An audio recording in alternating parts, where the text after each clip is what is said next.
Welcome back to Newsroom. I'm Chella Smith. This is your Middle East U.S. entertainment news here on YouTube. I air on Fridays. I bring you the latest on reforms and economics of Iraq based on reports put out by the Middle East news media outlets. I do this weekly review and it's based off my interests. Thank you everyone for joining me.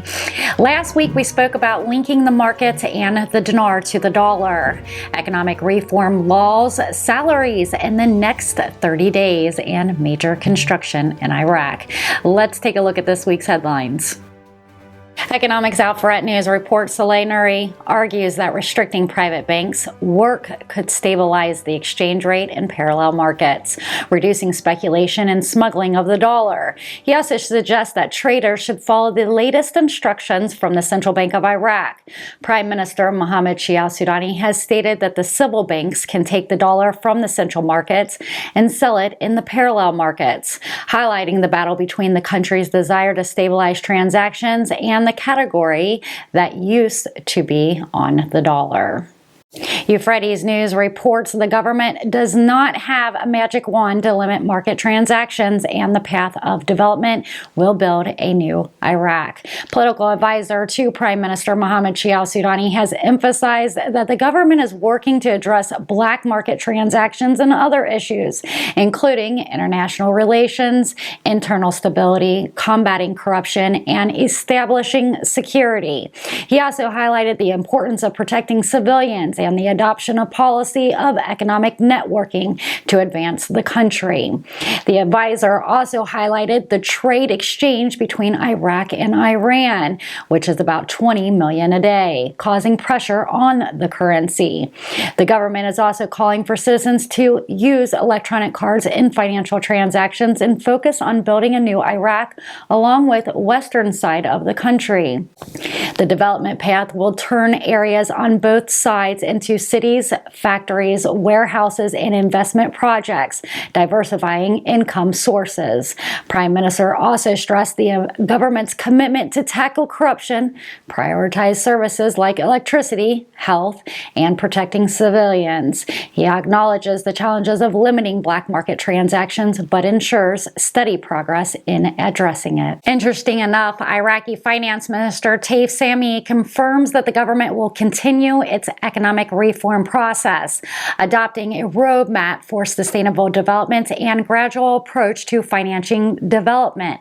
She participates in the official session at the governor's level at the Asian Bank, voting on decisions such as accepting memberships from Asia and Africa, electing a new president and vice president, and ratifying the annual report for 2022. The government aims to maximize benefit revenues and contribute to international banks by financial investment projects in Iraq. And it's confirmed by Shafak News that the Trade Bank of Iraq has deposited 200 billion dinars into the Kurdistan Regional Bank account to finance the salaries of Kurdistan employees and public sector workers for wages. Iraq is striding to move forward. U.S. troops are in Iraq at the invitation of the Iraqi government to assist and empower the country, following statement by Iraqi Prime Minister Mohammed Shia al-Sudani that ISIS no longer poses a threat and that his country no longer needs the international coalition. The U.S. is leading an international coalition against the Islamic State in Iraq and Syria under the name Operation Inheritance, led by General Matthew McFarland. The U.S. and Iraqi delegations reaffirmed their commitment to development Iraq security and defense capabilities and deepen security cooperation across a range of issues to enhance the common interest of their two countries in the security and sovereignty of Iraq and the stability of the region. The joint security cooperation dialogue reflects the mature bilateral strategic partnerships and build on a foundation led by previous bilateral decisions. All U.S. military personnel remain in Iraq at the invitation of the Iraqi government to train, provide advice, assist, and share intelligence in support of the battle of Iraq to ensure the permanent defeat of ISIS. The Central Bank of Iraq is implementing measures to control small traders who constitute 40% of the market trading. The government is discussing alternatives to dollar trades with Iran, denying any U.S. pressure on punitive attempts. The government is committed to standards in the exit and sales of dollars, which require time and market adoption. Turkish President Erdogan's visit to Iraq is linked to these measures.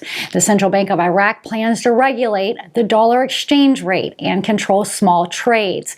In 72 hours, proposals will be presented after meetings involving Prime Minister and financial institutions. The discussions are underway with Iran for trade dollar alternatives. Turkish President Erdogan's upcoming visit to Iraq is tied to the Development Path project. Now, let's take a look at the exchange rates in Iraq. We had a friend who sent us an ATM video where he pulled out $12.30 to $1. Financial Office showed $12.88 to $1. An exchange in town of Iraq provides $15.30 to $1, and the CBI is showing $13.10. Iraq's coordination framework, including the Shiite forces, has confirmed its commitment to international understandings and decisions regulating its relationships with the world and the region. A meeting held at the Wisdom Movement office discussed the latest political and security developments and national service projects. The Prime Minister briefed the framework leaders on Iraq's visit to New York and stressed the need to work according to the principles of separations of powers. The framework also presented preparations for elections and called for citizens to participate in the service projects in their province. The Shiite forces under Iraq's government reaffirmed their commitment to international understandings and decisions. They discussed political security developments, national service projects. They also prepared for the upcoming elections. And over the weekend, the federal Supreme Court had ruled the provincial councils of the Kurdistan region are unconstitutional as they violated the provisions of the 2005 Constitution of Iraq, leading to termination of their work. The Supreme Court nullified the Kurdistan region's provincial council law due to the constitutional violations. And you've been watching Newsroom Weekly Review. I'm Chella Smith with your Middle East U.S. entertainment news on reforms and economics of Iraq. I bring you the latest Dinar news without having to keep up with all the different outlets. I'm here on YouTube every Friday, so don't forget to subscribe and turn those notification bells on. If you like my content, you can give me a thumbs up. If you really like my content, you can always seed a super chat or a super thanks in the comment section below. Again, thank you for being a subscriber, and thank you for visiting Newsroom Chella Smith for your trusted Dinar news. I'll see you guys next week. Take care. Make sure you join us Fridays, 4 p.m. with Newsroom Updates with Chella Smith Entertainment News.